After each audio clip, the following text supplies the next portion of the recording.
Hi, and welcome to Last Week from the Table. I'm your host, DM Gallibond.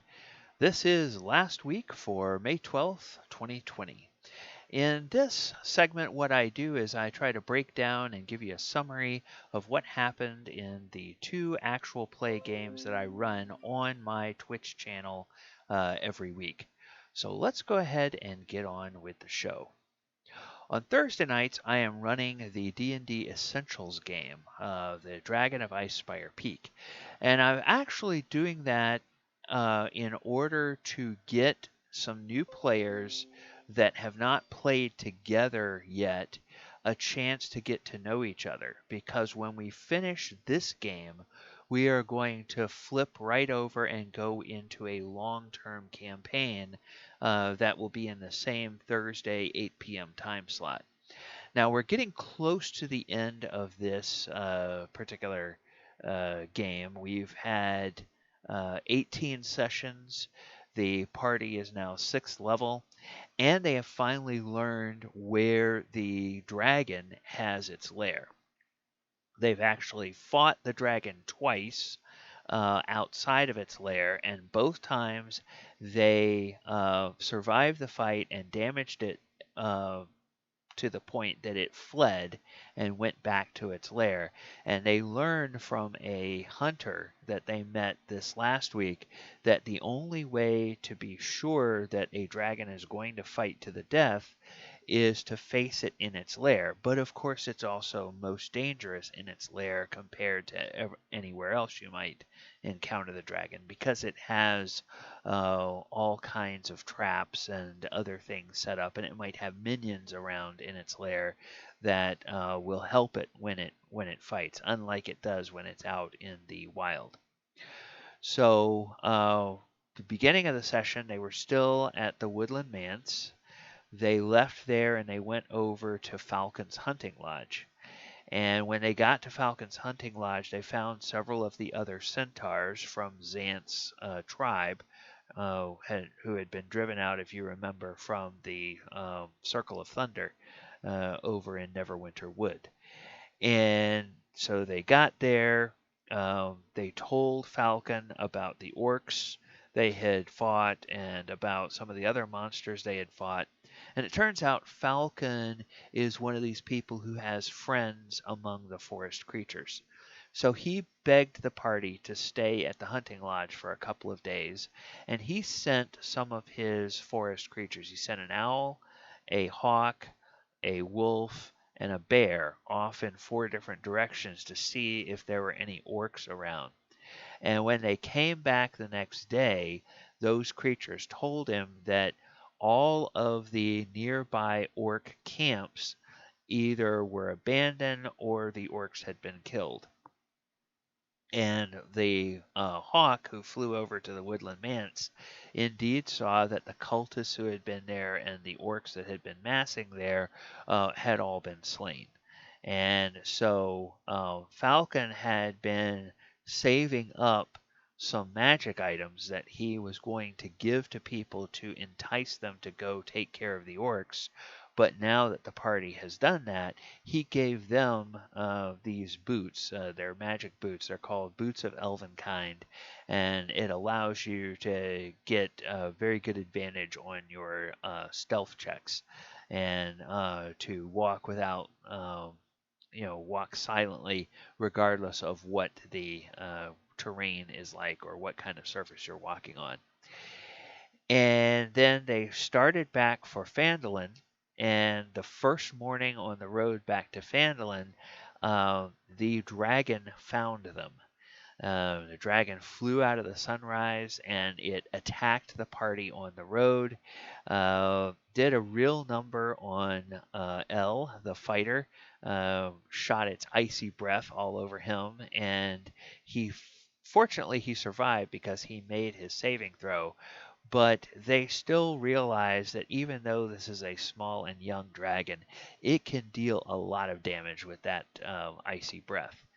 And so it flew off, and they made their way all the way to Phandalin, which is the town that they're based in. And after they had gotten back to Phandalin and they were tallying up the mission that they had been on for the town, they had a little bunny rabbit come into town, which is one of Falcon's friends. And the bunny rabbit told them in Falcon's voice that Falcon had discovered that the lair of the dragon is at Icespire Peak, or Icespire Hold, we should say, which is on Icespire Peak. And the party, some of them knowing a little bit about the local area, they did some history checks, and one of them had a really good roll, so they know that that's an old abandoned fortress, and that the last and anybody known orcs had taken over the fortress. And of course, in their adventures that they've been having, they keep running into orcs that say that they've been driven out by a dragon. So now they're kind of putting two and two together and say, oh, okay, so these orcs used to live at the Icespire Hold, and now the dragon has claimed it. So they will have a chance now to get gear together if they want to do that, or to plan a strategy if they want to do that, and then decide how they want to go after this dragon, because now they know where it is. They don't need to be searching around the countryside like they have been. So Thursday night, 8 p.m., we will have session 19 of this campaign or this game, and you can pop in and watch and see how that goes. We would love to have you join us, and then stay tuned on Thursday nights when this game is over, because after we go through a week or two of character creation, we will then be right back with a brand new campaign that will start at level 1, and I plan to go all the way to level 20, and will be a bit of a romp and a visit and a stroll through some of the campaigns that Wizards of the Coast has published for 5th edition, but I've woven a little story to put all of those little pieces together. So hopefully that'll be a fun thing for the players, and hopefully it'll be something fun for the viewers as well. All right. And then on Sunday, we have our Walker of Waterdeep campaign. Now, this is the game that I run where we cross the streams of lore between Magic the Gathering and D&D 5e. And in fact, this game has started to spill over into Monster Monday, because now for the next few months, I am going through and pulling back the curtain a little bit on how I have translated and reskinned and built stat blocks for monsters that come out of the Ravnica card sets, Guilds of Ravnica and some of the other Ravnica-based card sets, and put them into my D&D game, because the last plane that the party was in was Ravnica, and they encountered a bunch of creatures that are right out of the Magic the Gathering game, and they are built quite a bit differently than traditional D&D monsters are, but of course they still have to have the same stat blocks. And I also have created a lot of abilities that you won't necessarily find in the player's handbook or the DM's guide, in order to mimic what the card text says on the cards about the abilities that these creatures have. So I am going through and talking about those for the next few weeks with respect to Ravnica.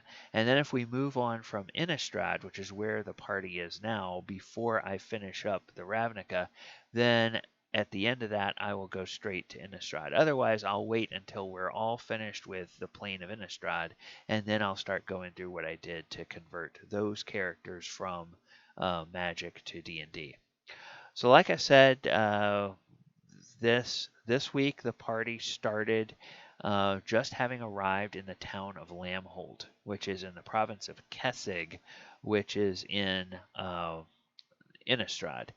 And this is the home plane of the protagonist of our campaign. Walker of Waterdeep, that's short for the Planeswalker of Waterdeep. And the Planeswalker is actually a character out of Magic the Gathering mythology that I placed in Waterdeep, who actually hired the characters when they were baby level 1 adventurers and kicked off the entire campaign. Well, since then, she's been kidnapped, and they found out a lot more about her, and so they are trying to find clues as to how they can free her from her kidnappers by going and visiting a number of the planes that she has been in. So she came from Ravnica before she was in Waterdeep, and she was born and raised in Innistrad. And so we'll see what they can find there. But as they went into Lambholt, they got to the inn and they met the very nice innkeeper who was very genial, although she was a bit skeptical because in Innistrad, you normally have humans, and then you maybe have some vampires, and you have some werewolves, and you have some undead. But in the party, there's no humans. We have a full blood elf, we have a half elf, which actually is a half drow, we have a half orc, we have a halfling, and then we have a warforged. So these creatures, these people, all look very strange to the people of Innistrad, who are all just basic humans. And so nonetheless, they made friends with the innkeeper, and she was telling them about these strange noises at night underneath the ground that she has noticed. And indeed, when they retired to their rooms, it wasn't long before they felt the entire inn vibrating. Like something underground. And when they went outside and they got to the ground floor, they heard what sounded like the very earth beneath them groaning in pain. And it seemed to be coming from an area behind the inn. So they went off into this field, and a sinkhole opened up. And they got down to the bottom of the sinkhole, and they could now hear chanting off in the distance.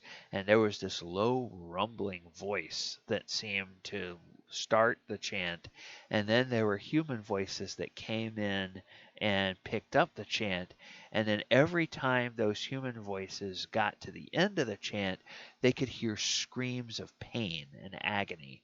So something was going on, and something not very pleasant. So they followed the sound, and they eventually came to a chamber where there was this huge demon that was leading these cultists in some ritual sacrifice of people. And so there were 6 people already dead along the walls of the chamber where they were. And of course, as soon as the party walked into the room, the cultists and the demons started to attack them. Now, because all of the monsters are homebrew monsters, and so I don't really have the luxury of using like the cool little Beyond 20 plugins to do dice rolls, and I don't have, uh, there's no character sheets or monster stat blocks built up in Roll20 for these characters.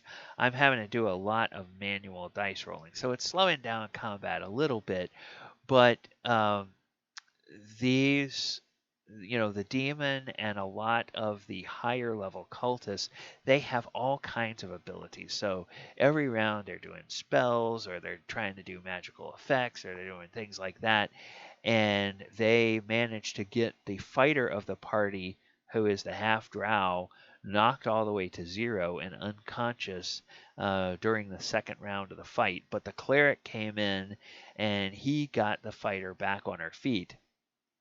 And the party, in turn, has managed to kill 2 or 3 of the low-level cultists, but they still have the high priest, and they still have a couple of the other mid-level cultists, and they still, of course, have the demon that they need to deal with. So we were able to get through 2 full rounds of combat by the end of our session on Sunday, and we had to stop there because one of our players is in the UK, and by the time we get to the end of our allotted time, it's midnight for him. So we like to cut it off so he can get some sleep at least. And so we went ahead and we ended there, but we will pick up with the beginning of the third round of combat next Sunday at 2:30, and we would love for you guys to be there and join us. All right, so if you like what we do here, please, down in the bottom of the screen, click on the subscribe button and ring the bell, and that will let you know when we have new content that posts up on this channel. You can also find information about my Twitch channel in the description below. Please give us a follow over there. And, if you like the stuff that we're doing, leave some comments. We'd love for this to be a little bit more interactive. And if you have any questions about what is going on with this game. I know probably the biggest question, if you start to follow along with the game, is where is the archive of all the back episodes? And well, that's because I'm trying to run 2 D&D games, work full time, maintain my YouTube channel, and I just don't have time at the moment. So I'm getting better about trying to get the content up, and at least I'm trying to put it up in an unedited form at first, and then I will go back and when I have a little bit more time, I'll go back and I'll polish up and edit the content a little bit more. But for right now, I'm working on trying to get. My hope is by the end of the summer, I will have all the backlog of the raw episodes of the Sunday game and the Thursday night game posted to the YouTube channel so that folks can see those. All right, well, that's going to do it for this episode of Tales from the Table. And I'll just close as I do every week by reminding you that the next time you're at a table playing D&D, try to make the game memorable so that you have tales from your table that you can share as well. Good night, everybody.